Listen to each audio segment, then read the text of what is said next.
sebelum kita masuk pada laporan keuangannya, kita harus mengetahui pengertian dari akuntansi sumber daya manusia.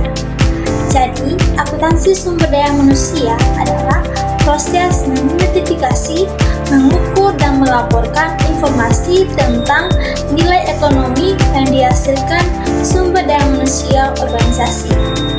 Nah, mengapa penting? Karena SDM adalah aset paling berharga, terutama di klub sepak bola pemain. Biaya terbesar klub adalah gaji pemain. Kontrak pemain mempengaruhi keuangan klub secara signifikan. Nah, selanjutnya saya akan membahas mengenai bagaimana sumber daya manusia diukur dalam laporan keuangan.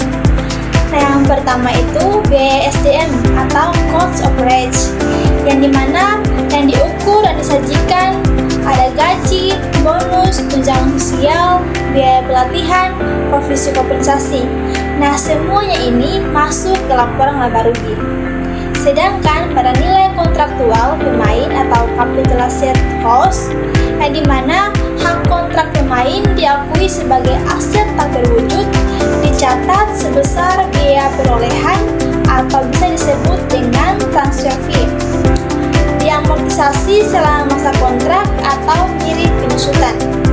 Nah, di sini ada contoh perhitungannya, yang dimana beli pemain seharga 100 juta dan kontrak selama 5 tahun.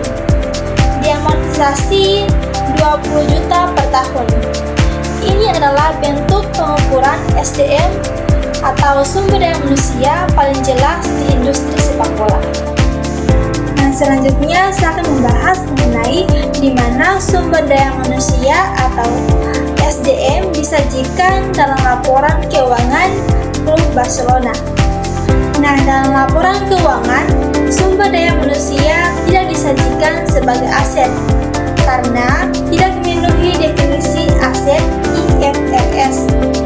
Tetapi, jejaknya muncul melalui beberapa pos. Yang pertama, laporan laba rugi atau income statement. Ada satu bagian besar yang secara langsung menunjukkan kontribusi SDM-nya.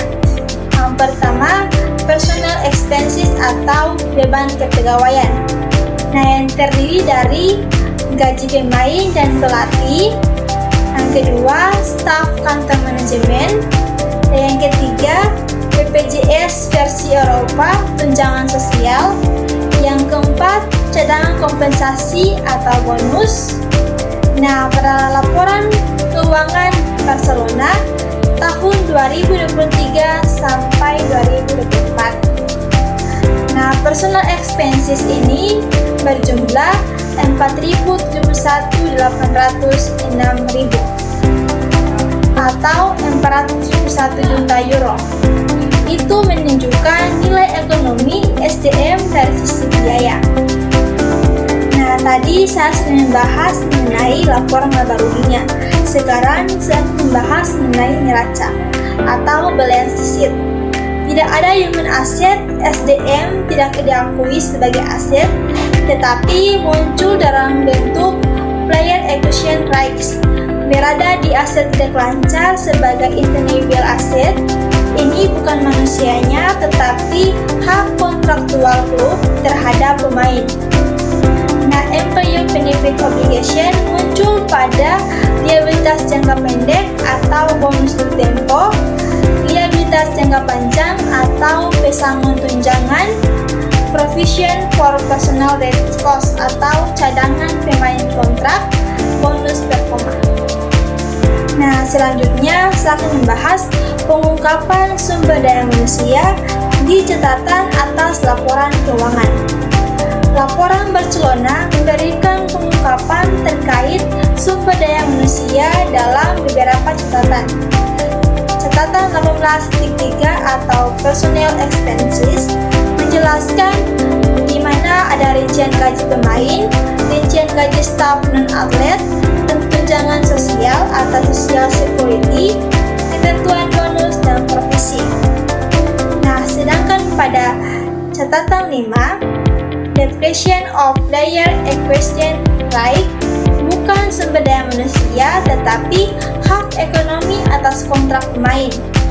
Pemain diperlakukan sebagai intangible diamortisasi selama durasi kontrak.